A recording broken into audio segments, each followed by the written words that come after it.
Hi again. Let's switch it up and begin with the end in mind. A few years ago, a book was published called Salt, Sugar, Fat, written by Michael Moss.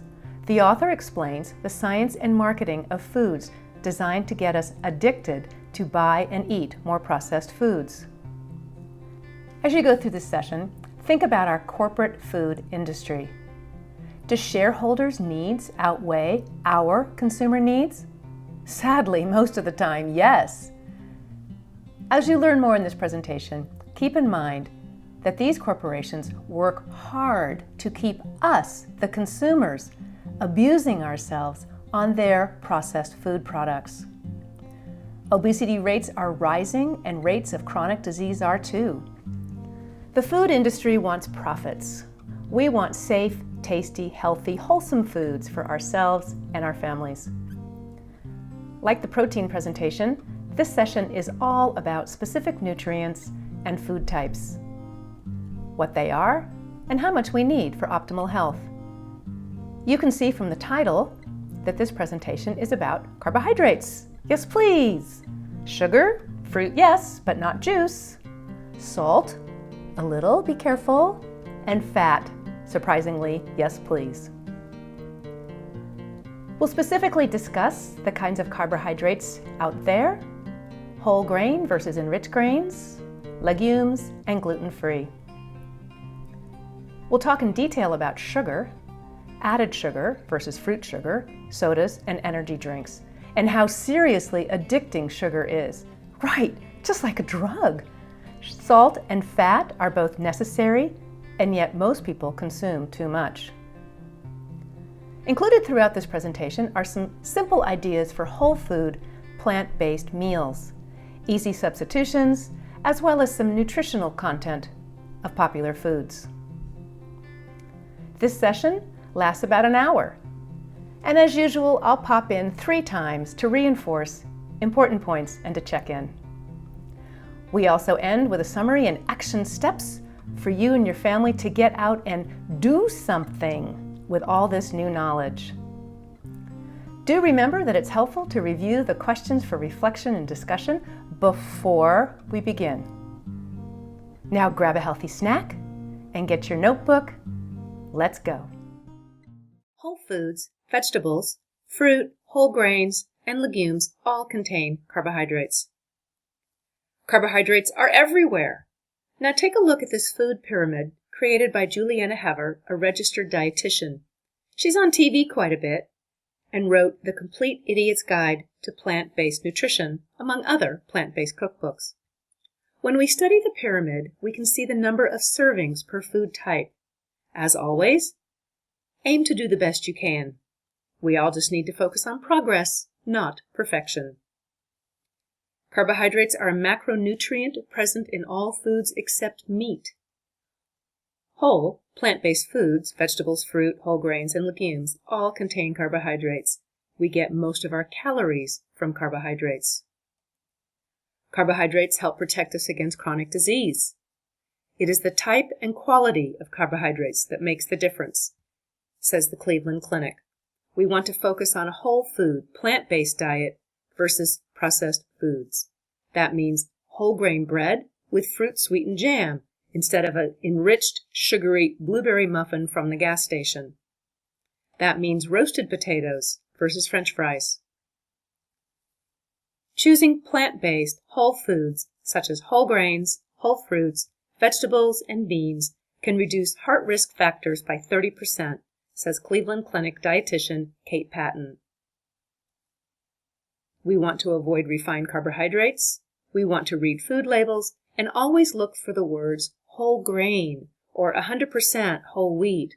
Whole, real foods you can recognize, not a string of chemicals. Carbohydrates improve satiety, or that feeling of fullness. They control blood sugar, cholesterol, and triglyceride levels, as well as insulin metabolism. Carbohydrates are essential to our healthy intestinal tract. They protect us against constipation and GI disorders. Carbohydrates support the growth of healthy bacteria, which we want and we'll talk more about. Carbohydrates are full of healthy micronutrients, antioxidants, phytochemicals, protein, vitamins, minerals, and fiber. Does eating a lot of carbohydrates make us obese? In a word, no.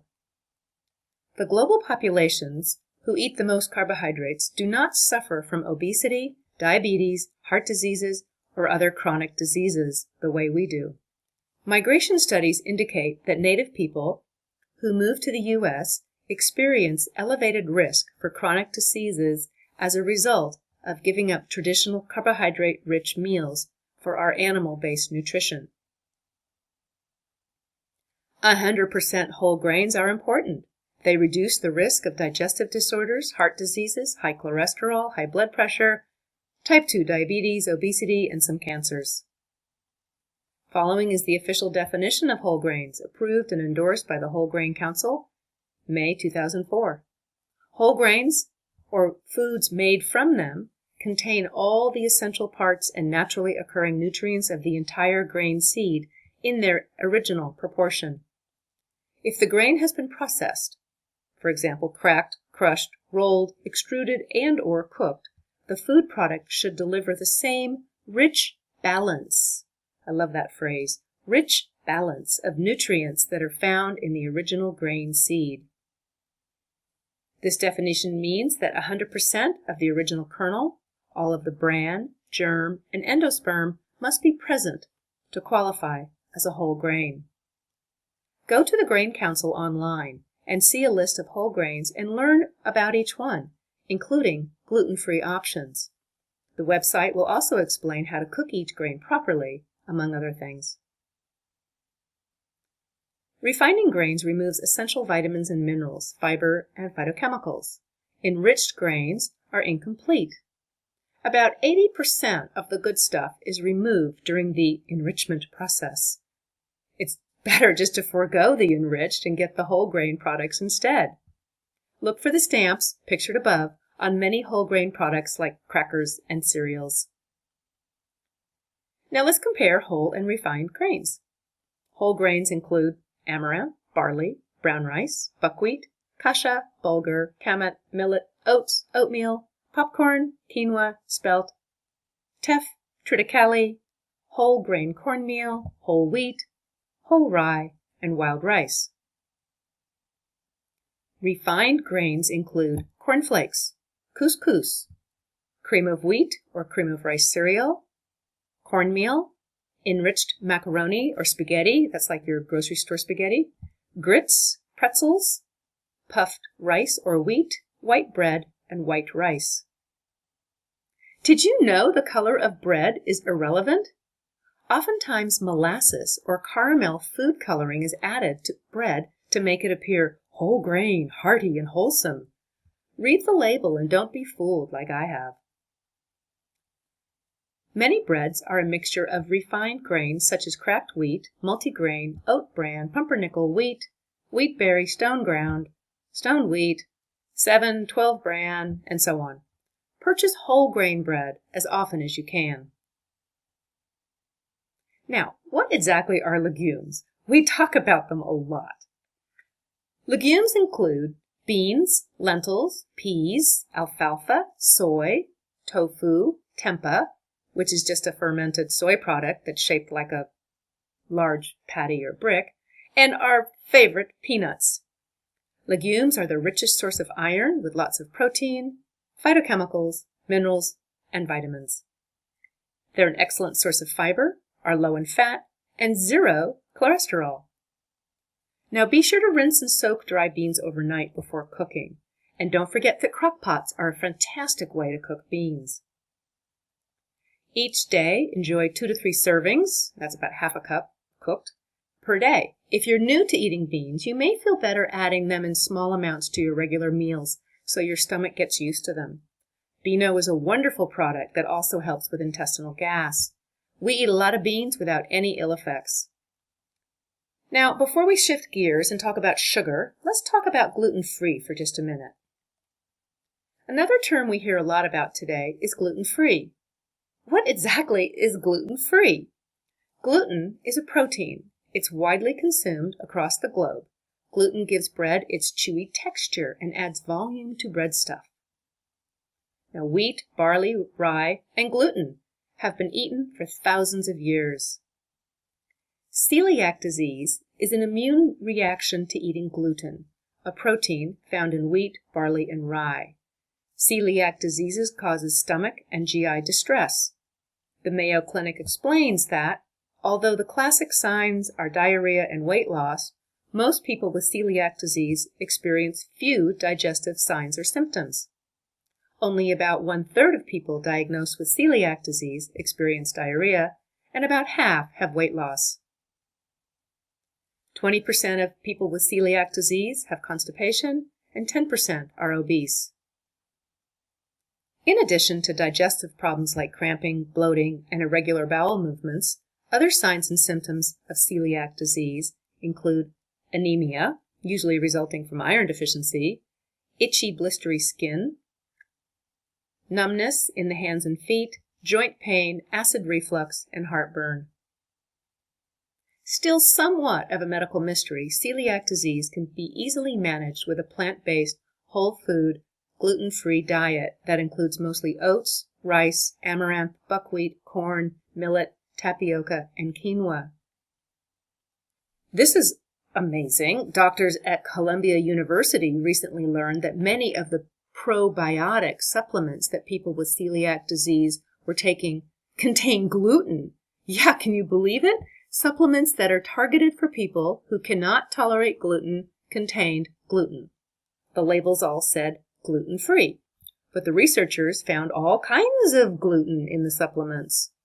So if gluten-free supplements are found to contain gluten, do gluten-free foods contain gluten too? I don't know. It's best to focus on real foods, not supplements, to be safe. Packaged gluten-free foods can be unhealthy just like any other processed food. And you know, a gluten-free cake is still a cake. Replacements to gluten are awfully highly refined starches that spike blood sugar. Focus on plant-based whole foods that includes about 80% carbohydrates, 10% protein, and 10% plant-based fat. As Juliana Hever, author of The Idiot's Guide to Plant-Based Nutrition, says, gluten is found in all sorts of processed foods, like bread, cookies, cakes, and restaurant food. If we cut all that out, she says, of course we'll feel better.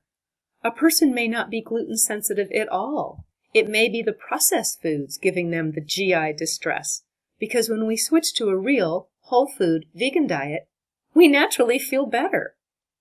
So experiment and check it out.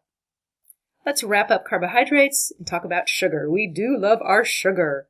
And then we'll discuss salt and fat. So in conclusion, carbohydrates are delicious, inexpensive, and filling. Be sure to include whole grains, legumes, beans, lentils, rice, fruits, and veggies. For example, breakfast, whole grain cereal with sliced banana, whole grain toast, and fruit sweetened jam, an orange, coffee or tea. For lunch, bean burrito, spicy veggie soup, side salad with leftover roasted veggies, grapes, and herb tea. Dinner, whole grain pasta with marinara sauce, topped with black olives, whole grain bread, salad, steamed broccoli, and brown rice pudding with raisins for dessert. And don't forget snacks. Enjoy fruit, whole grain crackers with spicy mustard, or carrot sticks and hummus. Carbohydrates are the bulk of our nutrition. Not only are they delicious and filling, but easy to prepare and less costly than eating animals. Don't you just love carbohydrates? I do. The global populations who eat the most whole grain carbohydrates don't suffer from obesity, diabetes, heart disease, or other chronic diseases. Migration studies indicate that Native people who move to the U.S. experience elevated risk for chronic diseases as a result of giving up their traditional carbohydrate-rich meals for the standard American diet of animal-based meals. Carbohydrates improve satiety, that feeling of fullness, control blood sugar, cholesterol, and triglyceride levels, as well as insulin metabolism. Carbohydrates are full of healthy micronutrients, antioxidants, phytochemicals, protein, vitamins, minerals, and fiber. They are essential to our healthy intestinal tract, support the growth of healthy bacteria, and protect us against constipation and GI disorders. We want to aim for about 80% of our nutrition to come from carbohydrates in whole grains, fruits, vegetables, legumes, nuts, and seeds. Finally, eating whole grain and healthy carbohydrates do not make us fat. Now, onto sugar. Pioneering cardiologist Dr. Dean Ornish always says, eat more and weigh less. It's true, we eat a lot and we stay slim. We keep a lot of food on hand, and I often carry snacks with me just in case. It just feels so good to eat a large, filling meal. It's very satisfying.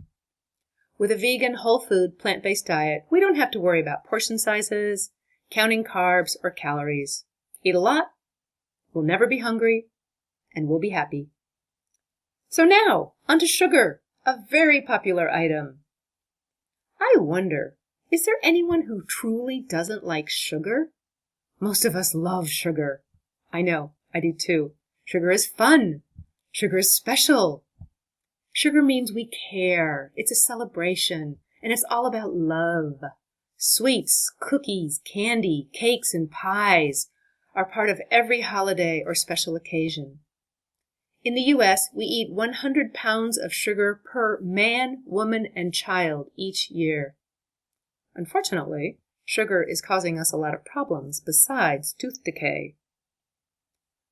Right now, the food industry is not interested in changing food labels to let consumers know how much natural sugar and how much added sugar is in any given product. Calories are not equal. Where the calorie comes from depends on how it is metabolized and used for energy. So it's important to know what kind of sugar we're eating in any packaged food, added or natural. Like raisin cereal. Okay, how much sugar is from the raisins and how much is added to make it sweeter? We don't know. The problem is that added sugar is making us sick. Dr. Robert Lustig is a nationally recognized authority in the field of neuroendocrinology and is a professor of clinical pediatrics at the University of California, San Francisco. He has written numerous articles and books about the danger of sugar and has a viral YouTube hit called Sugar, the Bitter Truth. Go check it out. According to Dr. Lustig and other sources, sugar occurs in 70 to 75% of our processed food. The body handles added processed sugar differently than natural sugar found in fruit. Too much added sugar can lead to insulin resistance, liver problems, and type 2 diabetes. Dr. Lustig says metabolic syndrome can occur in both fat and thin people. Now remember that metabolic syndrome is a cluster of 5 risk factors that raises our risk for heart disease, diabetes, and stroke. The risk factors include 1, a high triglyceride level, 2, a low HDL cholesterol level, 3, high blood pressure, 4, high fasting blood sugar, or you have medication to treat those disorders, and 5, a large waistline or being shaped like an apple. Metabolic syndrome is serious and on the rise. Researchers indicate there's a significant relationship between sugar consumption and our weight. The big news is that it isn't fat consumption. We're not fat because of eating too much fat. We're fat because we're eating too much sugar. The World Health Organization funded a meta-study analyzing 68 studies, and the researchers found that when people lowered their added sugar intake, they lost weight. When they added sugar, they gained weight. Very simple.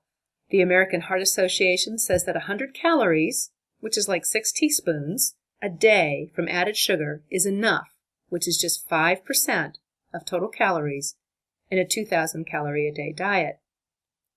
The U.S. Food and Drug Administration, the FDA, says the average American eats 16% of daily calories in the form of sugars added during food production.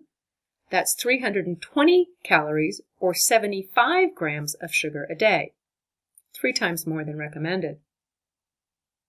Just for fun, let's take a look at a few common foods and see how much sugar is added. Go to sugarstacks.com for more examples. Remember, our goal is not more than 25 grams of added sugar per day. 1 power bar has 23 grams. A little Yoplait yogurt has 27. Prego spaghetti sauce, 7. 1/3 cup of craisins, 26. 1 dinner roll, 4. 1 cereal bar, 14. And now look at your salad dressings, your bottled sauces, your cream substitutes, flavored anything like milk, coffee drinks, popcorn, anything, even beer, soup, coleslaw, instant oatmeal, granola, breakfast cereal, and of course, soda, sports, and energy drinks. They're all loaded with sugar. Sugar has over 61 names. Learn to read food labels and see how much added sugar is in your food. The closer your food is to the natural state, for example, an apple versus a bottle of apple juice, the better.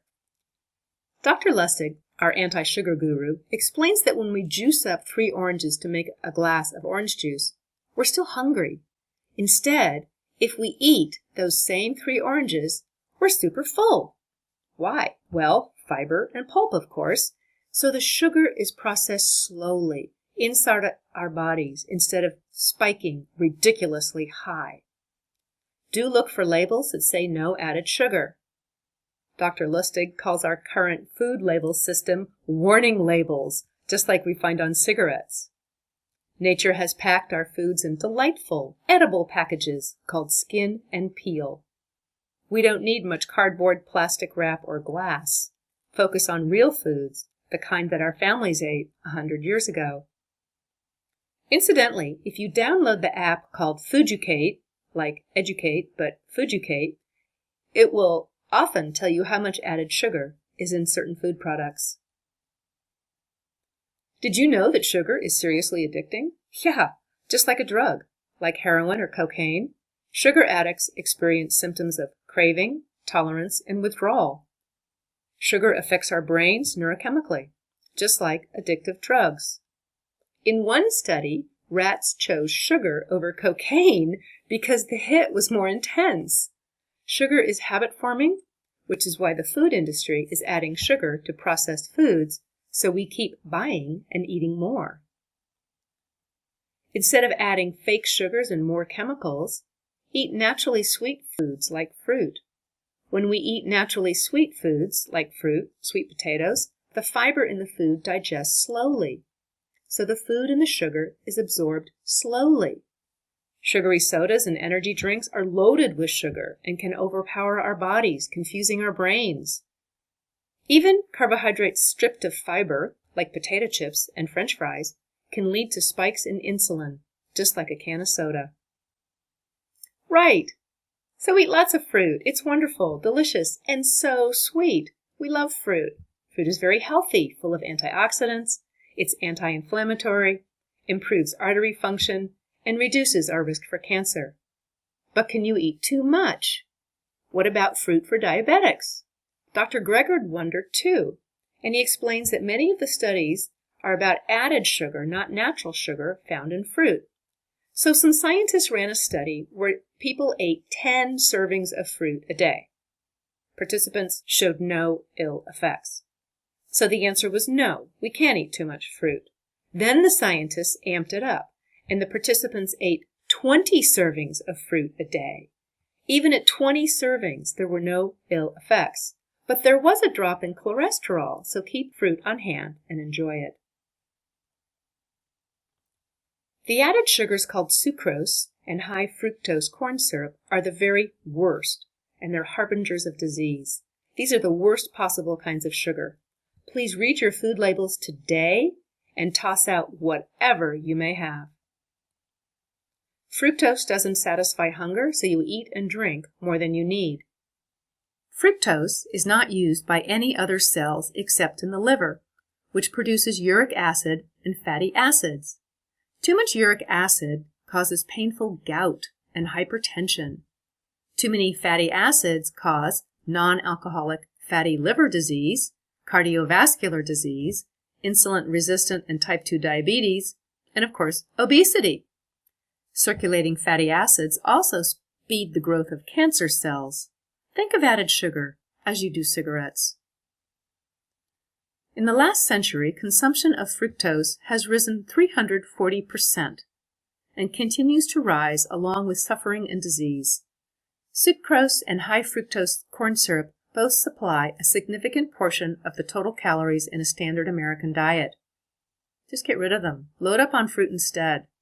We'll continue to talk about what to buy in the shopping session. The problem is that sugar is everywhere. The world is experiencing an epidemic of obese 6-month-old babies, setting these beautiful babies up for a lifetime of health issues. While fat consumption has gone down, obesity has continued to skyrocket due to sugar, and our disease rates continue to rise. It's not the fat, it's the sugar. Soda companies mix the perfect ratio of caffeine and sugar to get us addicted to drink more. 1 soda a day equals 15 pounds of fat gain in a year. 36% of all added sugars are in energy drinks and sodas. Now remember, liquid sugars get metabolized very quickly because there's no fiber. They go straight into our system very quickly. We all know how quickly a small child metabolizes sugar. Give them a can of soda, step back, and watch what happens. Then wait for the crash when their blood sugar drops and they feel terrible. Poor kids, poor us. We don't need this. Look at any big box store or gas station, and what do you see? Mountains of sugary, salty junk food and drinks. We live in what is called a food desert, when most of the food we have access to is full of sugar, salt, and fat. Think of that as a toxic food environment. As we discussed in the obesity and diabetes section, our food system is broken. Many people are overweight and suffering because the food industry is creating all these processed, convenient foods and making them very easy to get. Our health and weight issues are just not about our willpower. Our health and weight issues also stem from a corporately controlled food processing system. Stick with whole food, plant-based nutrition, and you will regain and maintain optimal health. Soda and energy drinks are not for kids, adults, or anyone. More than 25% of U.S. teenagers drink 1 soda a day. About 20% drink more than 2. For many adolescents, 50% of their total calories comes from added sugar. Young people all over the world drink a lot of sugary, caffeine-infused drinks. Now, researchers at the University of Southern California tell us that adolescent rats on sugar have demonstrated impairment in learning and remembering. They also have demonstrated swelling in their brains similar to people with Alzheimer's. What's troubling about this research is that our young people are consuming vast amounts of added sugar to their immature brains, thus impairing cognitive processing. Sugar is just bad for growing brains, yet industry markets soda and sugary snacks to kids and teenagers. This is the very population most at risk because their brains are not yet fully developed.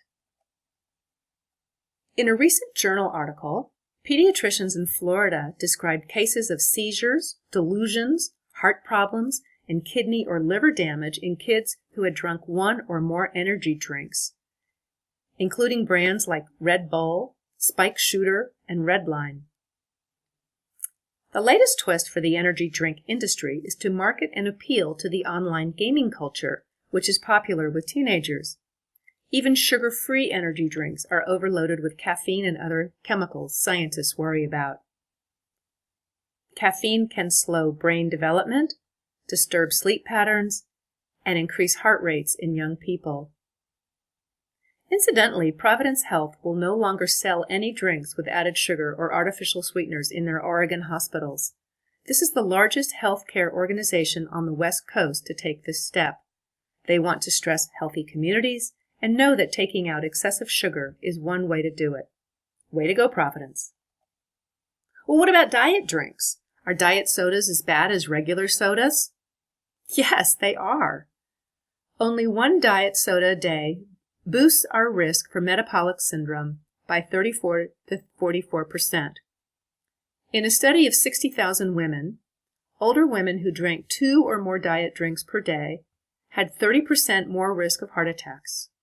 In another giant study that followed people since 1990, they found that people who drank 1 diet soda per day were 43% more likely to have a stroke or heart attack, and of course controlling for all the other factors like weight, blood pressure, and so on.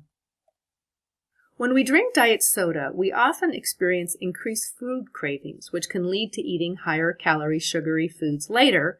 Then we gain weight over time. Exactly the opposite of what we want.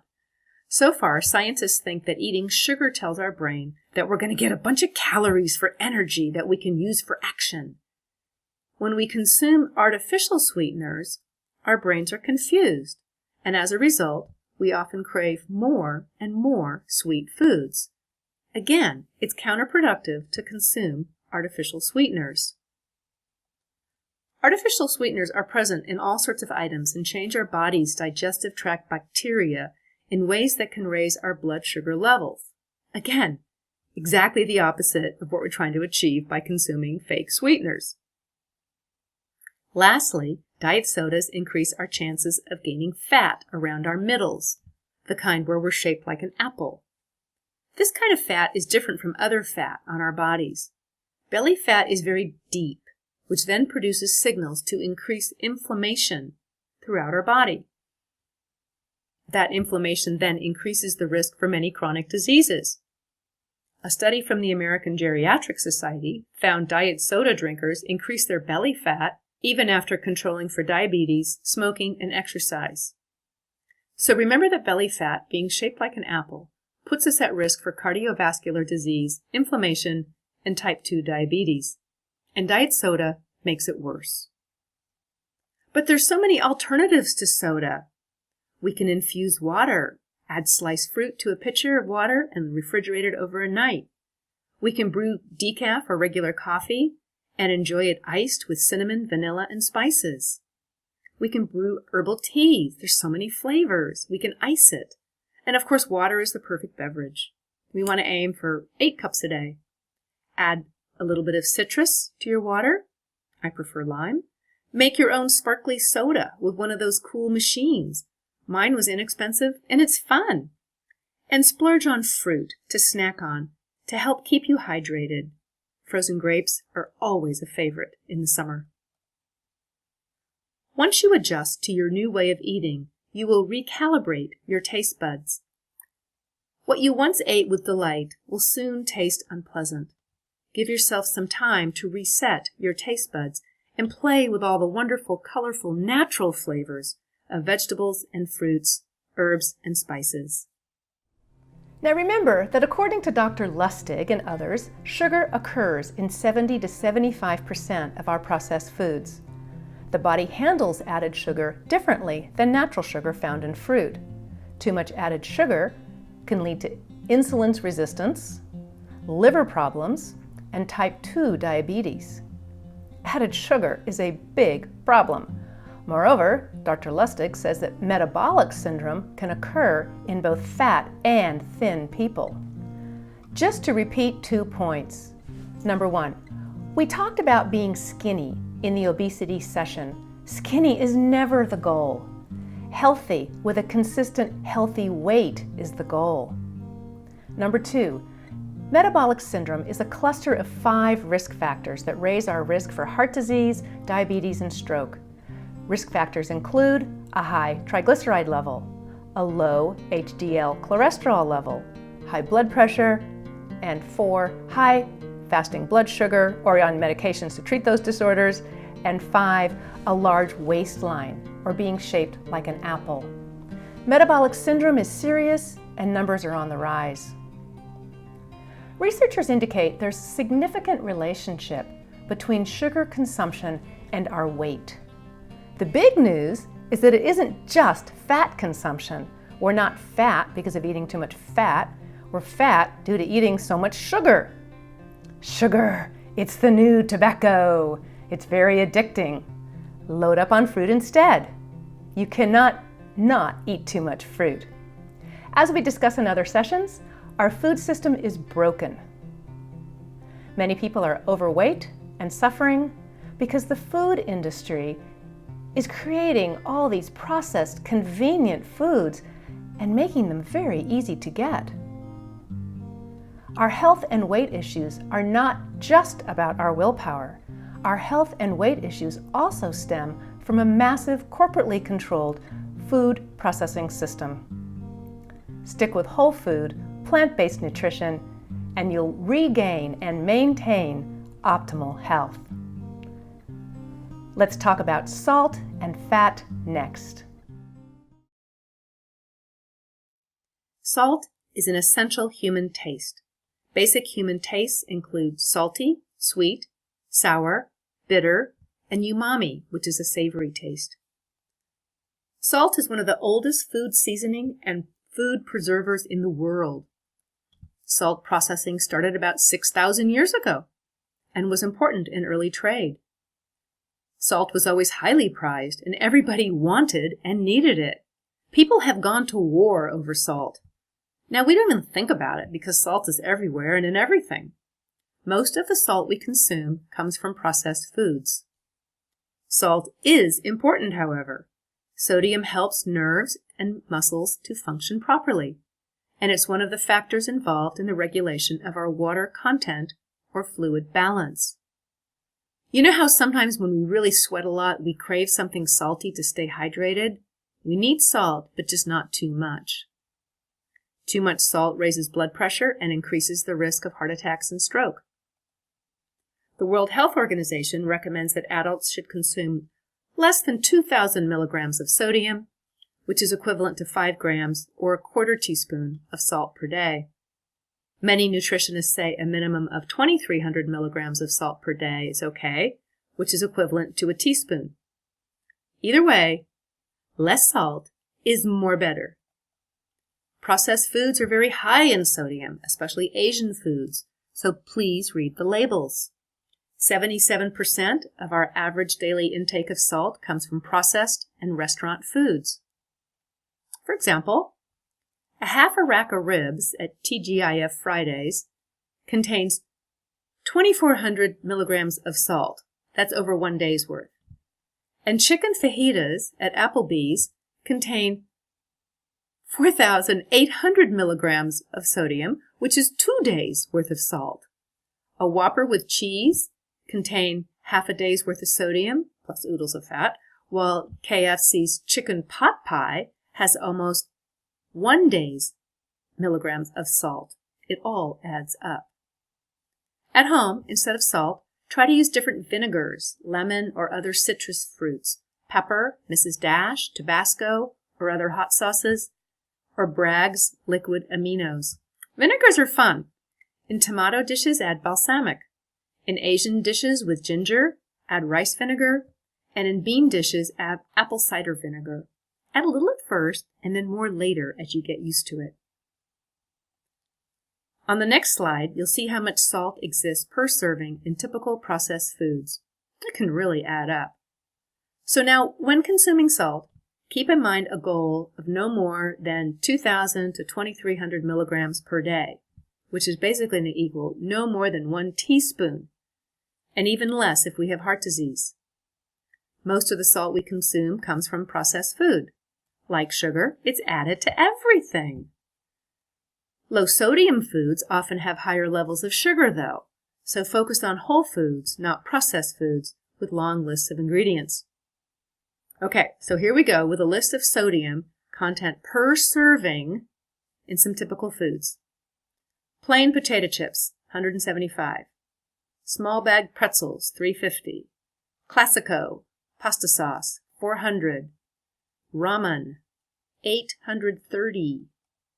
Mixed nuts, 80. 1 bag tortilla chips, 150. Ken's light salad dressing, 260. 1 slice of lunch meat, 362. Large McDonald's fries, 330. Typical fast food burger, 380. Raisin Bran cereal, 300. Single slice of Kraft cheese, 200. Heinz ketchup, 160. Eggo buttermilk pancakes, $5.90. Lender's whole grain bagel, $1.70. Lunchable, $6.70. Medium pickle, $8.30. 1% low-fat cottage cheese, $9.18. Campbell's chicken soup, $7.20. And rice-a-roni, $1,060. The average person in the U.S. consumes about 3,500 milligrams of sodium per day.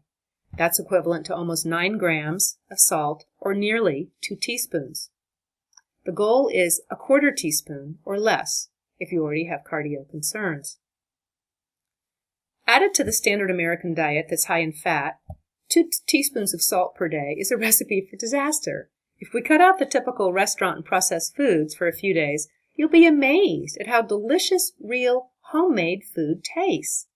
We can recalibrate our taste buds to a less salty meal plan. It's simple.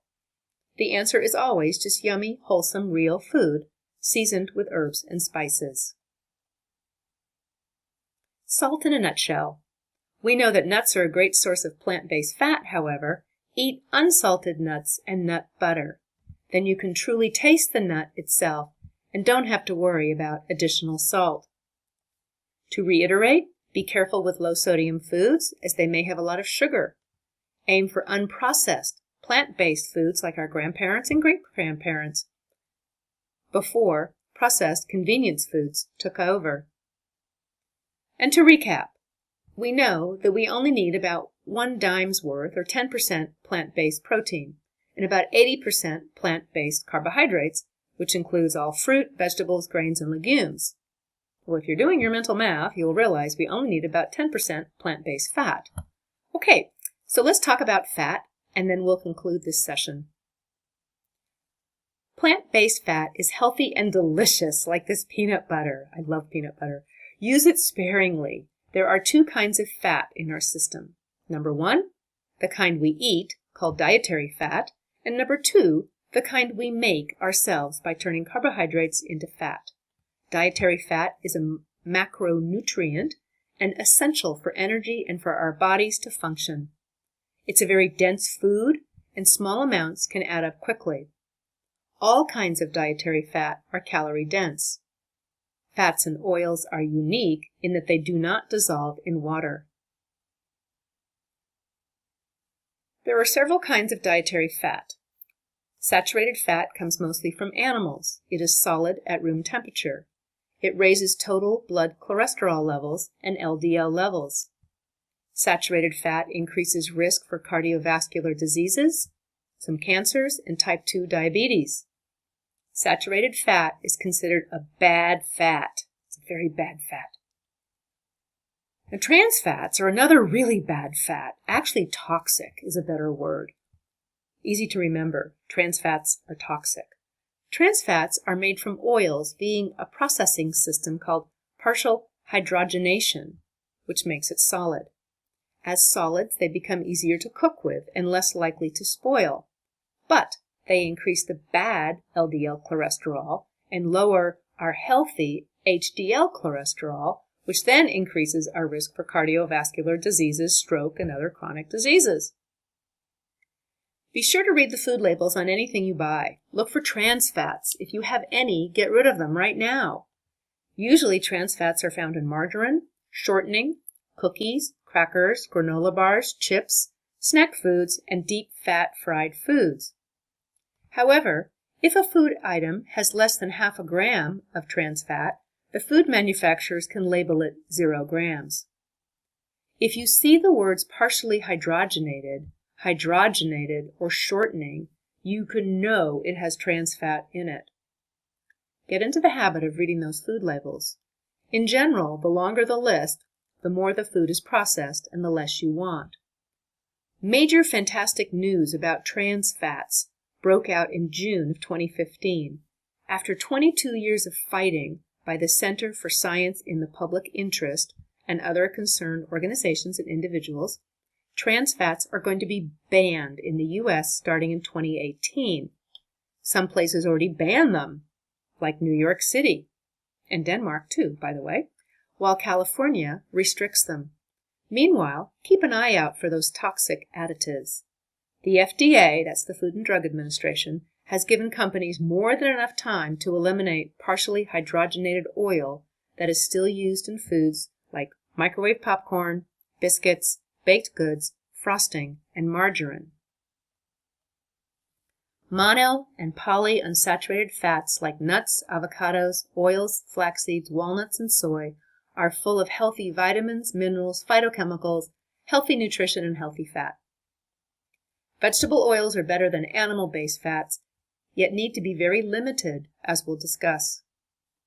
Omega-3 and omega-6 fatty acids are polyunsaturated and super healthy. They contribute to brain function, reduce inflammation, and reduce our risk of cardiovascular diseases, as well as protect our eyes in age-related vision problems. We'll discuss these omega-3s more fully in a few slides. Sources include flax seeds, which is pictured here from Bob's Red Mill, walnuts, butternut, and sunflower seeds. Worldwide, fat intake relates to animal food intake. The more animals we eat, the more fat we eat. Let's compare the sources of dietary fat, animals and plants. In the standard American diet, most people eat 30 to 50% fat, including animal-based fat, fried foods, oils, and dressings. As we know, migrant studies indicate that people take on the diet, diseases, and cancers of their new country, and diet and environment lead to chronic illnesses. Genetics play a smaller role. Many experts now agree that our risk for disease is most associated with the source of the fat, for example, animals or plant-based. In contrast, with whole food, plant-based nutrition, most vegans eat 10 to 20% plant-based fat and have many fewer chronic diseases than animal eaters. Keep in mind, however, that Drs. Ornish, Esselstyn, and McDougall say not to eat any fat if we have heart disease, so you'll have to decide for yourself. Sources of plant-based fat include avocados, soy, nuts, olives, and seeds. And flax seeds are the very best of the seeds. Plant-based fat does not make you fat like animal-based fats do. So dietary fat is important for health. Enjoy nuts, avocados, and olives in moderation. For example, choose 2 to 4 of the following per day. A 1/4 cup nuts or seeds, a cup of tofu, 2 cups soy milk, half an avocado, 20 olives, or half an ounce of coconut. Avoid processed fat-free foods and instead eat fruit, vegetables, legumes, and whole grains. Although all saturated fats are calorie-dense, you can enjoy them in moderation in a plant-based diet. So sure, eat the nuts, but don't make nuts the meal. Continuing in our conversation about fats, specifically saturated fats, animal-based fats are not healthy. All animal fats are saturated. They're solid at room temperature, like the bacon drippings my grandmother used to pour into a can. A diet rich in saturated fat and calories from meat, eggs, and animal dairy is associated with an increase of obesity, heart disease, diabetes, and some forms of cancer. The saturated fats from food we eat turns into triglycerides. Triglycerides are fats in the blood. Elevated triglycerides cause the blood to clot, which increases our risk for heart attack, strokes, and deep vein thrombosis. Dr. McDougall reminds us that when we leave out chicken soup overnight, a hard shell of fat rises to the surface of the pot. Our blood is the same.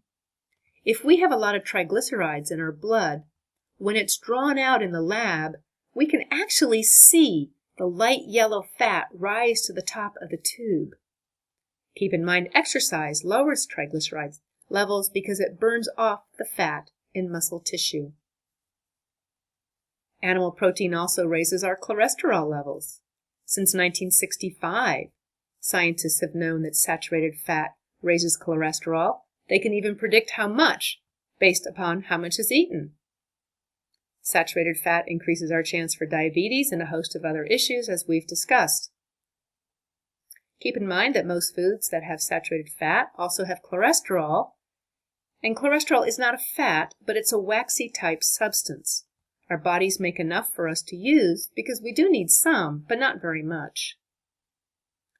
Plant-based fats are healthy. You already know that good sources are nuts, seeds, olives, and avocados. Please do note, though, 2 caveats about plant-based fats. If you have chronic illness, be careful. Dr. Esselstyn recommends his heart patients do not eat any oils, nuts, or avocados. For some people with high triglycerides, Dr. McDougall recommends limiting juice, dried and natural fruit for a few months and see how your blood work turns out, because sometimes too much fruit can raise triglycerides in certain particularly sensitive people. Plant-based fats offer nutrients, phytochemicals, fiber, and more. We need salt and fat more than we need sugar. Salt and fat are necessary for our bodies to function properly.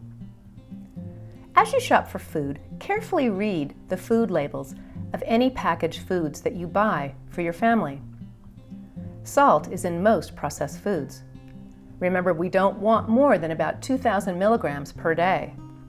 Instead of adding salt to homemade food, play with different herbs, spices, and vinegars.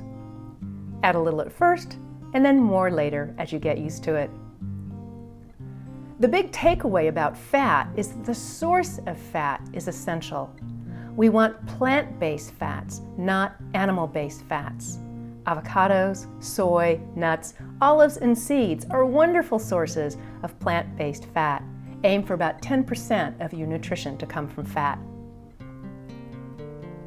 Next up, we're going to talk about healthy omega-3s and 6, as well as oil, vitamins, and supplements. Spoiler alert, keep oil on the outside of the body. We'll conclude this session with more conversation about Michael Moss's book, Salt, Sugar, Fat, then a summary and action steps for you and your family to continue this journey in real life. After the session, do go back over the questions for reflection and discussion. Write about them, talk about them, and think about them as you eat more plant-based foods each and every day. We mentioned omega-3 and 6 a little bit ago.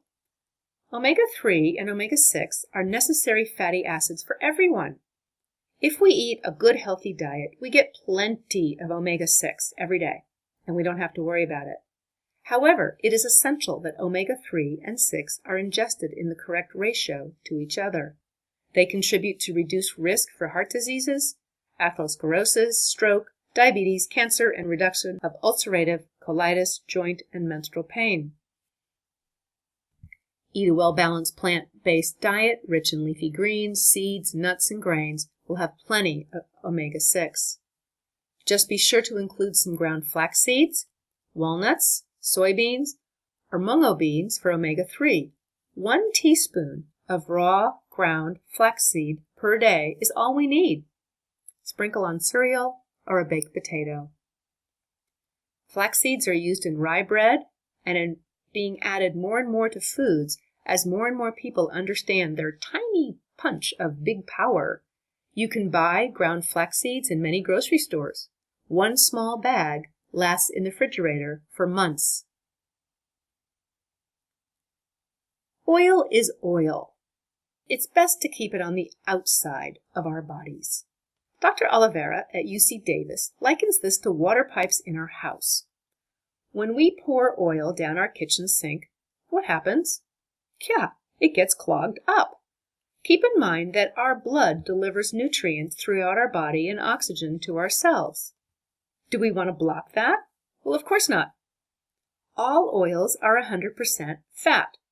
Instead of processed oil, go to the actual food source to get the healthy fat. For example, 100 grams of olives, that's like 3.5 ounces, or like 20 olives, equals 115 calories and 11 grams of fat. 100 grams of olive oil, again, 3.5 ounces, equals 884 calories and 100 grams of fat. If we eat the olives, we get all the vitamins, nutrients, phytochemicals, and fiber, which oil does not have. Oils are highly processed and don't have any nutrients except vitamins E and K. All oils promote heart disease by increasing the plaque that clogs arteries. Oils slow down our blood flow. They depress our immune system, they damage blood vessels, and contribute to insulin resistance. While studies in the 1930s demonstrated that a higher fat diet indicated higher blood sugar, it wasn't really until recently that researchers understood why. Without getting into the complicated science of it all, we can simply remember that lower fat intake means lower blood sugar and better insulin receptivity.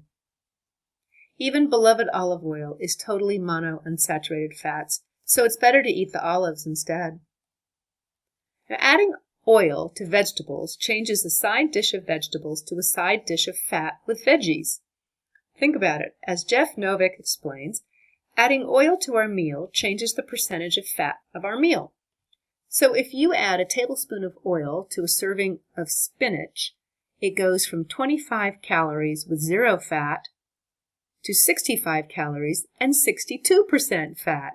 Skip the oil. Instead, focus on oil outside the body and use various aromatic oils to massage away sore muscles or dry skin and to soak in the bathtub. And incidentally, you can easily saute food in water or broth instead of oil. We'll talk more about this later, but remember that we don't need to cook with oil.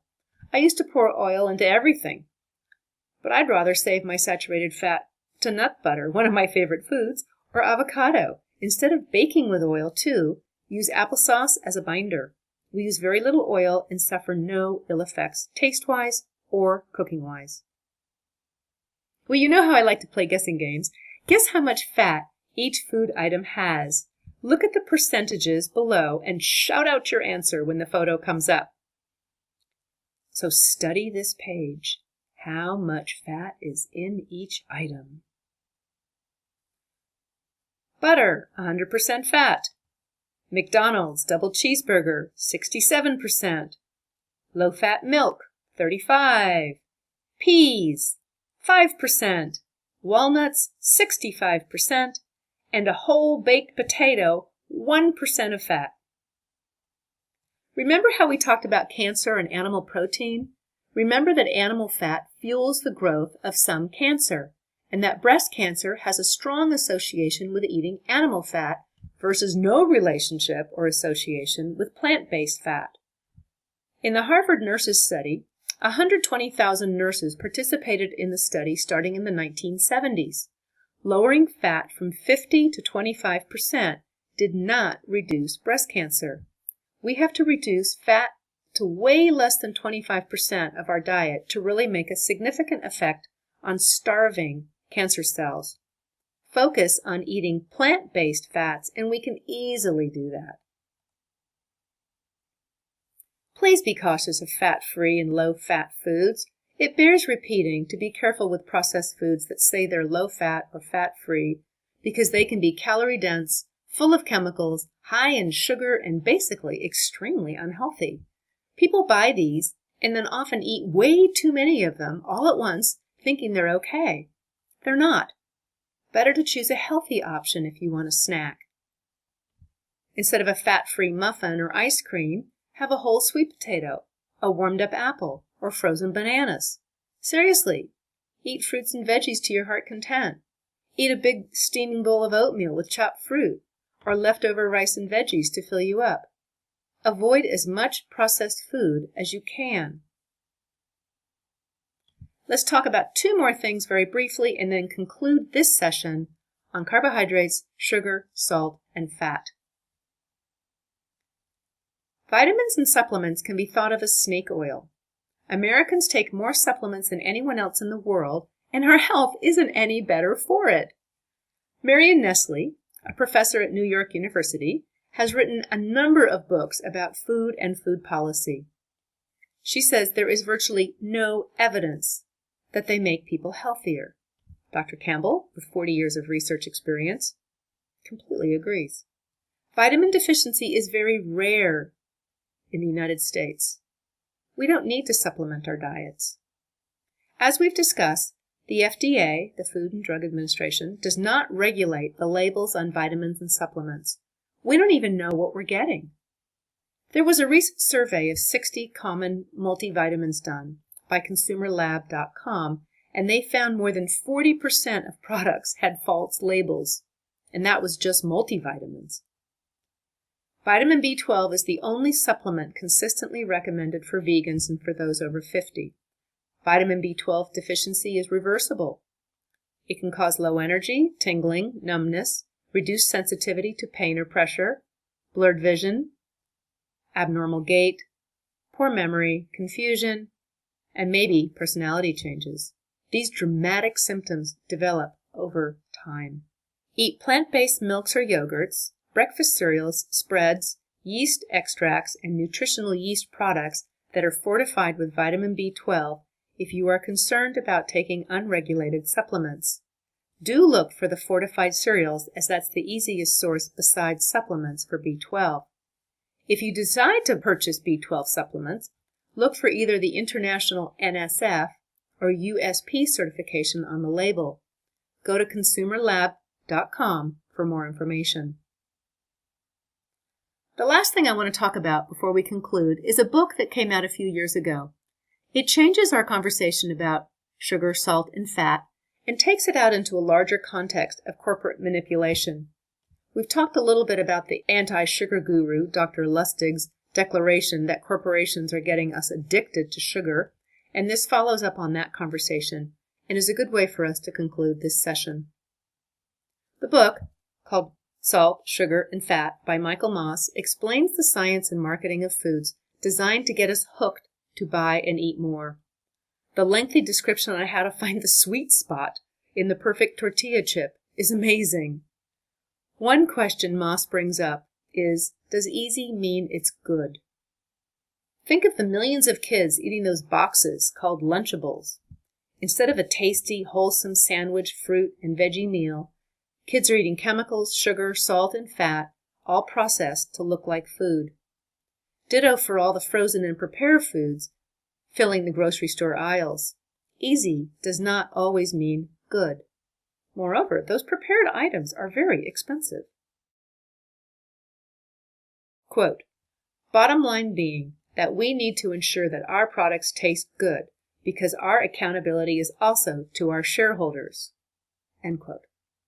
What he means to say is that we, General Mills, need to make more money every quarter. We cannot not make money. The shareholders of the corporation are obviously more important than the consumer. So why do we buy this junk? Because they work hard to keep us hooked, and it's everywhere. The food industry targets kids and teenagers to maintain brand loyalty for life.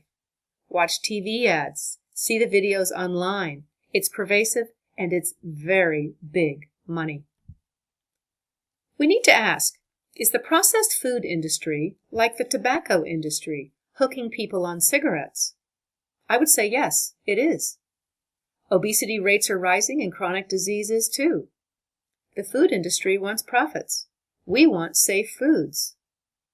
Oregon State University just published a research article explaining that diets high in sugar, salt, and fat lead to changes in our gut bacteria, which then affects our cognitive flexibility as well as short and long-term memory. Apparently, our gut bacteria talks with our brains. So say we're driving home from work and the road is closed.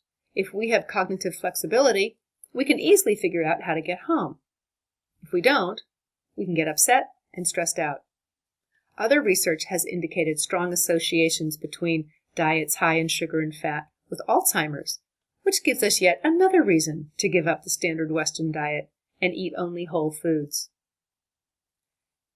The Center for Science and the Public Interest are an outstanding nonprofit watchdog and consumer advocacy group that advocates for safer and healthier foods.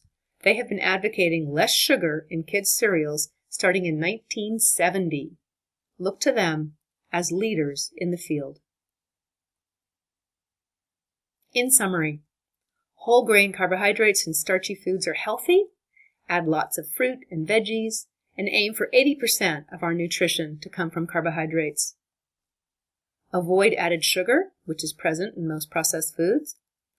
Avoid added salt, which is present in most processed foods. Plant-based fat is necessary, animal fat is not. Aim to eat about 10% plant-based fat. Except for vitamin B12, vitamins and supplements are not necessary if we eat a variety of colorful foods.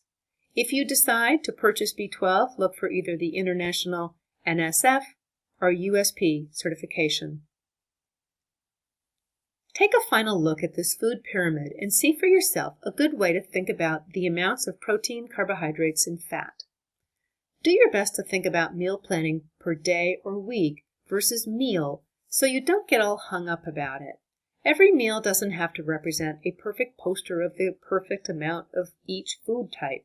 Just do the best you can. As Dr. Campbell says, our nutrition is like a symphony. Each and every food connects and works with each other in a variety of ways. It's the big picture of robust health and vitality we want to focus on. So now it's time to step into action.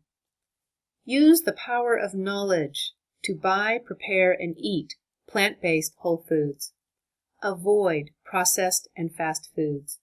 Know what we're eating, read labels, and pay attention. Experiment, try new foods, explore, and have fun. Think of this as a fun journey with a wonderful destination. Prepare as much food at home as possible. Cook hearty soups and casseroles, make big salads, roast veggies to bring out their natural sweetness. Get organized and cook a lot at once so you can use the leftovers for a variety of meals. Become friends with freezer containers and Ziploc bags. More on this in the meal planning session. Experiment with herbs and spices. Play with savory flavors and vinegars. And finally, drink plenty of water. Thank you for joining me today to talk about carbohydrates, sugar, salt, and fat. We've talked about a lot. I hope you have a better idea of what we truly need for optimal health. Our next presentation is all about transitioning to a vegan, whole food, plant-based diet. I mean, really, how do we do this? What will people say? What will I say? That's what the next session is all about, the practicalities of how to change eating patterns and habits. I'm excited to share this session with you because I've been thinking about it for 10 years now. So get ready and let's shift into the practical, real world of eating a plant-based diet with our family and friends. Okay. Bye for now.